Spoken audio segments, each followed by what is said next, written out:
क्या करना चाहिए, क्या नहीं करना चाहिए, कौन कौन सी वस्तुएं अवश्य ही खरीदनी चाहिए। आपका कम बजट है, आपका अधिक बजट है, लेकिन कुछ एक वस्तुएं हैं जो कि आप सभी खरीद सकते हैं, आपके बजट में आ सकती हैं, वो भी हम आपके साथ शेयर करेंगे। और स्पेशली बहुत सारे लोग सोना चांदी आदि तो खरीदते ही हैं, वाहन खरीदते हैं, बहुमूल्य वस्तुओं में अपना धनराशि खर्चा करते हैं, लेकिन आपको जो सिक्के खरीदते हैं, चांदी के सिक्के, तो कौन से सिक्के हमें खरीदने चाहिए, कौन से नहीं खरीदने चाहिए। और घर आते समय आपको एक चीजें अवश्य लेकर आनी है। बहुत सारी बातें धनतेरस पर्व से संबंधित इस वीडियो में हम आपके साथ शेयर करेंगे। साथ ही हम आपको ये भी बताने वाले हैं कि धनतेरस का पर्व वर्ष 2024 में हमें कब मनाना है। बहुत सारा कंफ्यूजन है, तो चलिए देर ना करते हुए अपने वीडियो की शुरुआत करते हैं। नमस्कार, सबसे पहले तो आप सभी को धन त्रयोदशी पर्व की हार्दिक शुभकामनाएं। आपके जीवन में माता लक्ष्मी की कृपा सदैव बनी रहे, ऐसी मेरी शुभकामना है। दोस्तों, यदि आपने अभी तक हमारे चैनल को सब्सक्राइब नहीं किया है तो प्लीज सब्सक्राइब कर लें, बेल आइकन को प्रेस कर लें, जिससे आपको हमारी वीडियो की नोटिफिकेशन सबसे पहले मिले। और वीडियो हेल्पफुल लगती है तो फैमिली फ्रेंडों में शेयर करना ना भूलें और एक प्यारा सा कमेंट अवश्य लिखिएगा। जय माता दी या जय लक्ष्मी माँ अवश्य आप लिखिएगा। चलिए देर न करते हुए अपने वीडियो की शुरुआत करते हैं। दोस्तों, धन त्रयोदशी का पर्व आदि अनादि काल से मनाया जाता है। समुद्र मंथन के दौरान कार्तिक मास की कृष्ण पक्ष की त्रयोदशी तिथि पर धनवंतरी देवता का प्राकट्य हुआ था। समुद्र मंथन के दौरान, जैसे कि समुद्र मंथन से 14 रत्नों की प्राप्ति हुई थी, उनमें ये धनवंतरी देवता, जो कि देवताओं के वैद्य माने जाते हैं, और अपने हाथ में एक अमृत कलश लेकर उनका प्राकट्य हुआ था। तो इसी मान्यता के अनुसार इस दिन बहुमूल्य वस्तुएं, स्पेशली सोना चांदी आदि खरीदी जाती है। तो पहले आप जान लीजिए कि त्रयोदशी यानी कि धनतेरस का पर्व हमें कब मनाना है। कार्तिक मास के कृष्ण पक्ष की जो त्रयोदशी तिथि है, उसकी शुरुआत हो रही है 29 अक्टूबर दिन मंगलवार को सुबह 10:33 पर, और त्रयोदशी तिथि समाप्त हो रही है 30 अक्टूबर दिन बुधवार को दोपहर 1:15 पर। तो देखिए, संध्या के समय त्रयोदशी हमें नहीं मिल रही है जब प्रदोष काल होगा, इसलिए धनतेरस का पर्व यानी जो पूजा आपको करना है धन त्रयोदशी का, धनवंतरी देवता का, वो आपको 29 अक्टूबर को ही करना है। खरीदारी भी आप 29 अक्टूबर को कर सकते हैं, खरीदारी 30 अक्टूबर को भी किया जा सकता है। 1:15 तक आप खरीदारी कर सकते हैं। चलिए, आपको पता चल गया त्रयोदशी तिथि के बारे में। अब हम जानते हैं कि हम क्या क्या चीजें खरीदें और क्या न खरीदें, साथ ही घर आते समय हमें क्या चीजें अवश्य लेकर आनी चाहिए। और सबसे बड़ा मिथ कि इस दिन हमें किसी को कोई भी पैसा, रुपए, धन दौलत, दान पुण्य नहीं करना चाहिए। बहुत सारे लोग कहते हैं कि आज धन त्रयोदशी है भाई, आज हम अपने घर से कोई भी पैसा किसी को नहीं देंगे। ऐसा काम आप ना करें, ये गलती आपके लिए भारी पड़ सकती है। धन त्रयोदशी से पहले ही आपको अपने घर के जो आपके सहयोगी हैं, जो आपकी मदद करते हैं, जो आपके अंडर काम करते हैं, उनकी सैलरी आदि आपको अवश्य दे देना है। नहीं भी दिया है तो आप धन त्रयोदशी को ही उनकी सैलरी दे सकते हैं। आप उन्हें उपहार स्वरूप कुछ चीजें भी दे सकते हैं। आप उनके अलग से कुछ भी, जो आप कहीं मार्केट गए हैं, कोई भिखारी मिल गया, कुछ भी, उस दिन कहने का अर्थ है कि दान पुण्य अवश्य करना चाहिए। सिर्फ जो संध्या का समय होता है, गोधूली बेला, प्रदोष काल, जो पूजा का शुभ मुहूर्त है, उस समय हमें दान नहीं करना होता है। वो तो हर दिन होता है। संध्या के समय सूर्यास्त से 15 मिनट पहले, 15 मिनट बाद का जो समय होता है सायंकाल में, तो हमें किसी को कर्ज नहीं देना है, कोई दान नहीं देना है, कुछ भी, वो हमारे संध्या काल के नियम के अंतर्गत आता है। तो वो हर दिन आपको मान्य करना होता है। दूसरी अहम बात, सोना चांदी बहुमूल्य वस्तुएं खरीदने की बात कही गई है, वो आप खरीदिएगा। इस दिन औषधि भी खरीद कर लेकर आनी है। औषधि कहने का अर्थ है कि जैसे कि आप लौंग खरीद कर ले आए। लौंग देवियों की पूजा में इस्तेमाल किया जाता है। इलायची हरी जो होती है, उसे भी आप खरीद कर ला सकते हैं। ये भी देवियों की पूजा में भी काम में आता है और औषधि के अंतर्गत भी आता है। और जब संध्या को आप धनवंतरी देवता की पूजा करेंगे तो उसमें लौंग, इलायची और तुलसी पत्र, ये सारे औषधि के अंतर्गत आते हैं, तो ये आप उन्हें चढ़ा सकते हैं। और आंवला, माता लक्ष्मी को भी प्रिय है। कार्तिक मास में आंवले का बहुत बड़ा महत्व है और आंवले का फल भी आप खरीद कर ला सकते हैं। लेकिन दोस्तों एक चीज आपको बता दें, आंवले का पेड़ कभी भी दान नहीं करना चाहिए। आप स्वयं खुद से जाकर किसी पब्लिक प्लेस में, पार्क में, स्कूल में, रोड पर लगा सकते हैं। उसके फल कोई पशु, पक्षी, जानवर, जीव, मनुष्य आदि खाते हैं, उसका पुण्य फल आपको मिलता है। ठीक है, तो इस तरह से आंवले के फल का दान करना चाहिए, आंवले के पेड़ का दान नहीं करना चाहिए। तो वो भी आप अपने घर ला सकते हैं। दूसरी अहम बात, अब हर आदमी सोना चांदी नहीं खरीद सकता, सबका बजट नहीं है, तो उनके लिए माता लक्ष्मी की प्रसन्नता के लिए झाड़ू लेकर आते हैं, जिससे कि हम सफाई करते हैं। दीपावली से पहले हम अपने घरों में साफ सफाई आदि करते करते हमारी झाड़ू खराब भी हो जाती है, तो टूटी फूटी झाड़ू हमें इस्तेमाल भी नहीं करना चाहिए। इसलिए आप धन त्रयोदशी के दिन झाड़ू अवश्य खरीद दें। और धनिया होती है वो आप ला सकते हैं, कोरिएंडर सीड जिसे कहते हैं, वो धनिया आप लेकर आए, धनिया के बीज जिसे कहते हैं। और हम जितनी भी चीजें, जैसे लक्ष्मी गणेश भी इस दिन लेकर आते हैं, दिए हम लेकर आते हैं, कोई भी डेकोरेशन का आइटम है आप उसको लेकर आते हैं। साथ ही इस दिन आप खील बतासे भी लेकर आते हैं।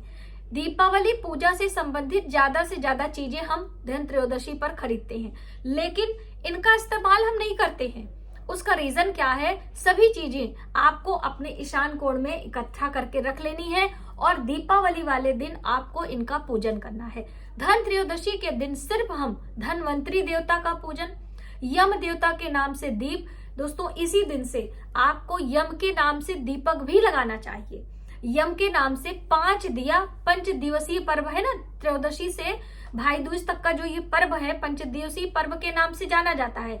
तो इसमें 5 दिए हर दिन लगाने की बात कही गई। वैसे तो धनतेरस है तो 13 दीपों का दान किया जाता है, जो कि हमारे चैनल पर है। आने वाले समय में मैं आपको प्रैक्टिकली 13 दीपों का दान कहाँ कहाँ पर करना चाहिए, उसके अंदर क्या मिलाना चाहिए, वो भी हम आपको बताएंगे। लेकिन यदि आप 13 नहीं कर सकते तो कम से कम 5 दिए अवश्य आपको धन त्रयोदशी के दिन से ही आपको लगाना प्रारंभ कर देना चाहिए। वो कौन कौन सा दिया है वो भी आप थोड़ा सा समझ लीजिए। पहला दिया धनवंतरी देवता के नाम से, दूसरा दिया यम देवता के नाम से। पूरे वर्ष में हम यम देवता की पूजा नहीं करते हैं, पूरे वर्ष में सिर्फ ये जो 5 दिन है, इन्हीं दिनों पे हम यम देवता की पूजा करते हैं। तो उनके नाम से एक दीपक लगाते हैं। चित्रगुप्त जो हमारे जीवन का लेखा जोखा है, जैसे आप कह सकते हैं कि सीसी कैमरा हमारे जीवन पे लगा है, वो सीसी कैमरा का जो देख रेख है वो चित्रगुप्त महाराज करते हैं। हर एक क्षण हम क्या करते हैं क्या नहीं करते उसका सब लेखा जोखा होता है। तो वो चित्रगुप्त नाम से भी आपको एक दीपक लगाना होता है।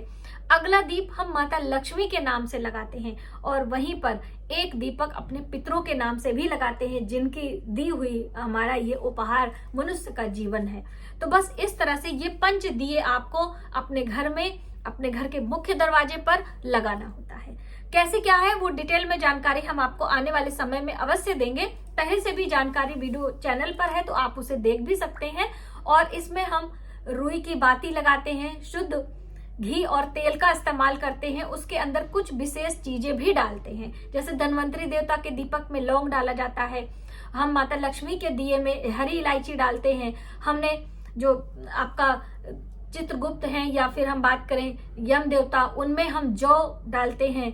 पितरों में हम, पितरों के देवताओं में हमने सरसों डालनी होती है। तो इस तरह से छोटी छोटी बातों का ध्यान रखते हुए हम 5 दिए लगाना प्रारंभ कर देते हैं। मिट्टी के दिए होते हैं इस तरह से।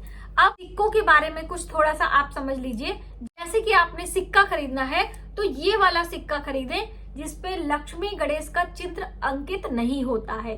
कहने का अर्थ है कि आप हर साल एक लक्ष्मी गणेश इस तरह से हर साल खरीदते जाएंगे तो आपके पास लक्ष्मी गणेश के अधिक सिक्के हो जाएंगे।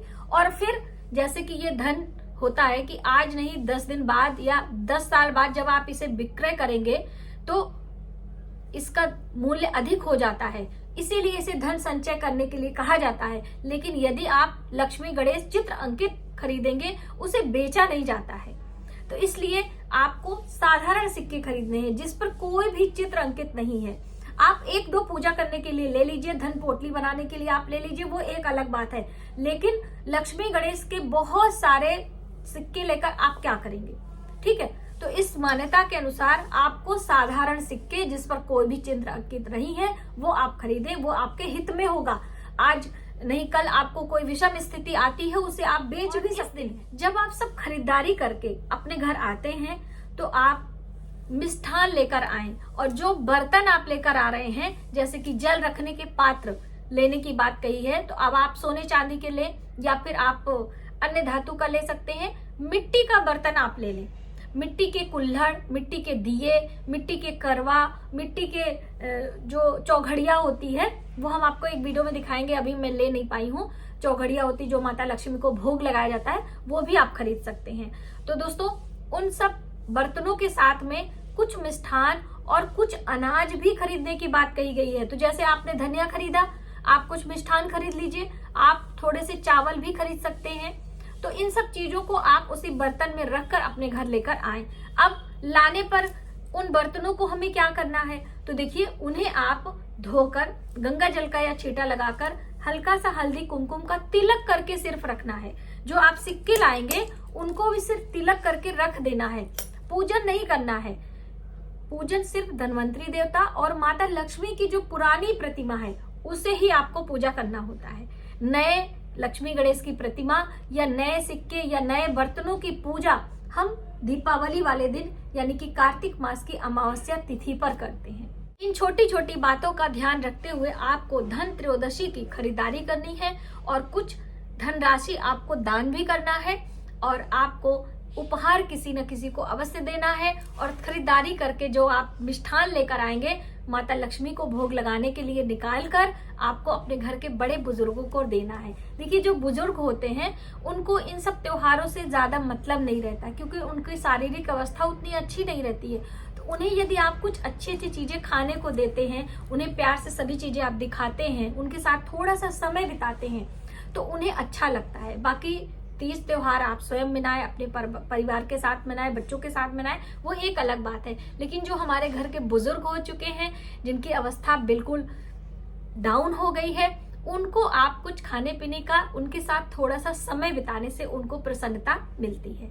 तो बस आज के वीडियो में इतना ही। यदि हमारी जानकारी आपको थोड़ी सी भी हेल्पफुल लगे तो प्लीज वीडियो को ज्यादा से ज्यादा लोगों में शेयर करें। आने वाले वीडियो के लिए सब्सक्राइब करें। मिलते हैं एक नई जानकारी के साथ नए वीडियो में। तब तक आप अपने परिवार का ख्याल रखें।